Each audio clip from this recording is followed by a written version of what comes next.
21 تعرفت يا ابويا. تعرفت في والدك؟ بداية ال20 تعرفت يا ابويا. نعم. طلعت من البيت. طلعت من البيت. طلعت من البيت، ركبت السيارة رحت البصرة. خابرت جماعة اللي بالبصرة ما حدا جاني. خابرت البنية اللي صادقتها. نعم. اجتني.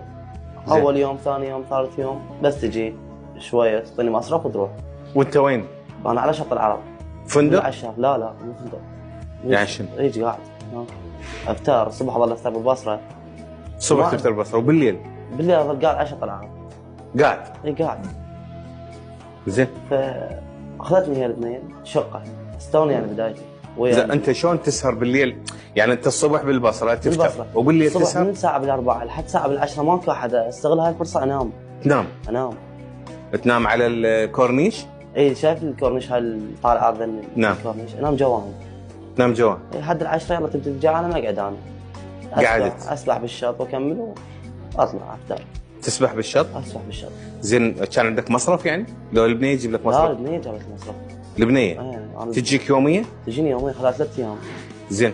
باليوم الرابع قالت راح أخذك الشقة. زين. لا تشوف ولا تسمع.